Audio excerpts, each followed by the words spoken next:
आज हम आपको भगवान गणेश के प्रमुख 8 अवतारों के बारे में बताएंगे। अन्य सभी देवताओं के समान भगवान गणेश ने भी आसुरीश के विनाश के लिए विभिन्न अवतार लिए। वक्रतुंड का अवतार राक्षस मत्सरासुर के दमन के लिए हुआ था। मत्सरासुर शिव भक्त था और उसने शिव की उपासना करके वरदान पा लिया था कि उसे किसी से भय नहीं रहेगा।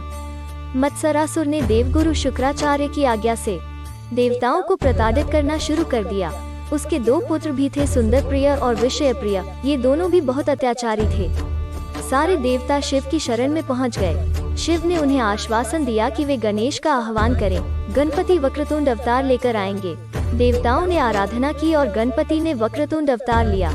वक्रतुंड भगवान ने मत्सरासुर के दोनों पुत्रों का संहार किया और मत्सरासुर को भी पराजित कर दिया। वही मत्सरासुर कालांतर में गणपति का भक्त हो गया। एक दिन महर्षि च्यवन ने अपने तपोबल से मद की रचना की। वो च्यवन का पुत्र कहलाया। मद ने दैत्यों के गुरु शुक्राचार्य से दीक्षा ली। शुक्राचार्य ने उसे हर तरह की विद्या में निपुण बनाया। शिक्षा होने पर उसने देवताओं का विरोध शुरू कर दिया। सारे देवता उससे प्रताड़ित रहने लगे। मद इतना शक्तिशाली हो चुका था कि उसने भगवान शिव को भी पराजित कर दिया। सारे देवताओं ने मिलकर गणपति की आराधना की। तब भगवान गणेश एक तत्व रूप में प्रकट हुए। उनकी 4 भुजाएं थीं, एक दांत था, पेट बड़ा था और उनका सिर हाथी के समान था। उनके हाथ में पाश, परशु और एक खिला हुआ कमल था। एक तत्व ने देवताओं को अभय वरदान दिया और मदासुर को युद्ध में पराजित किया। महोदर जब कार्तिकेय ने तारकासुर का वध कर दिया तो दैत्य गुरु शुक्राचार्य ने मोहासुर नाम के दैत्य को संस्कार देकर देवताओं के खिलाफ खड़ा कर दिया। मोहासुर से मुक्ति के लिए देवताओं ने गणेश की उपासना की। तब गणेश ने महोदर अवतार लिया। महोदर का उदर यानी पेट बहुत बड़ा था। वे मूषक पर सवार होकर मोहासुर के नगर में पहुँचे तो मोहासुर ने बिना युद्ध किए ही गणपति को अपना इष्ट बना लिया। एक बार धनराज कुबेर भगवान शिव पार्वती के दर्शन के लिए कैलाश पर्वत पर पहुंचा। वहां पार्वती को देख कुबेर के मन में काम प्रधान लोभ जागा। उसी लोभ से लोभासुर का जन्म हुआ। वो शुक्राचार्य की शरण में गया और उसने शुक्राचार्य के आदेश पर शिव की उपासना की। शिव लोभासुर से प्रसन्न हो गए। उन्होंने उसे सबसे निर्भय होने का वरदान दिया। इसके बाद लोभासुर ने सारे लोकों पर कब्जा कर लिया और खुद शिव को भी उसके लिए कैलाश को त्यागना पड़ा। तब देवगुरु ने सारे देवताओं को गणेश की उपासना करने की सलाह दी। गणेश ने गजानन रूप में दर्शन दिए और देवताओं को वरदान दिया कि मैं लोभासुर को पराजित करूंगा। गणेश ने लोभासुर को युद्ध के लिए संदेश भेजा। शुक्राचार्य की सलाह पर लोभासुर ने बिना युद्ध किए ही अपनी पराजय स्वीकार कर ली। लंबोदर समुद्र मंथन के समय भगवान विष्णु ने जब मोहिनी रूप धरा तो शिव उन पर काम मोहित हो गए। उनका शुक्र स्खलित हुआ, जिससे एक काले रंग के दैत्य की उत्पत्ति हुई।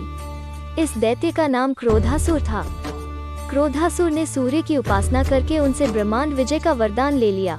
क्रोधासुर के इस वरदान के कारण सारे देवता भयभीत हो गए। वो युद्ध करने निकल पड़ा। तब गणपति ने लंबोदर रूप धरकर उसे रोक लिया।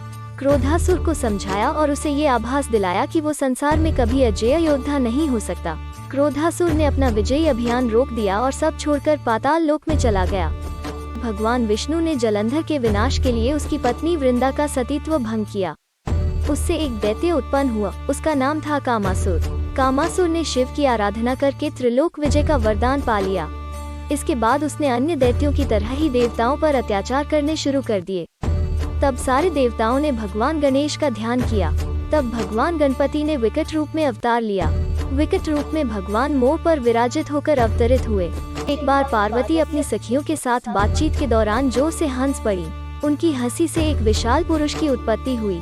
पार्वती ने उसका नाम ममता रख दिया। वो माता पार्वती से मिलने के बाद वन में तप के लिए चला गया। वहीं उसकी मुलाकात शंबरासुर से हुई। शंबरासुर ने उसे कई आसुरी शक्तियाँ सिखा दी। उसने मम को गणेश की उपासना करने को कहा।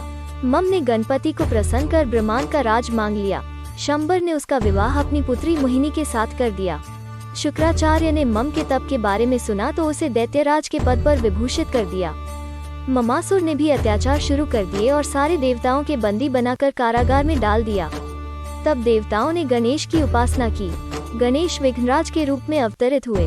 उन्होंने ममासुर का मान मर्दन कर देवताओं को छुड़वाया। एक बार भगवान ब्रह्मा ने सूर्य देव को कर्म राज्य का स्वामी नियुक्त कर दिया। राजा बनते ही सूर्य को अभिमान हो गया। उन्हें एक बार छींक आ गई और उस छींक से एक दैत्य की उत्पत्ति हुई। उसका नाम था अहम।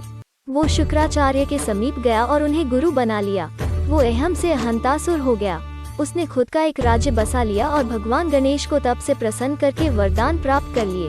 उसने भी बहुत अत्याचार फैलाया। तब गणेश ने धूम्रवर्ण के रूप में अवतार लिया। उनका वर्ण धुएं जैसा था।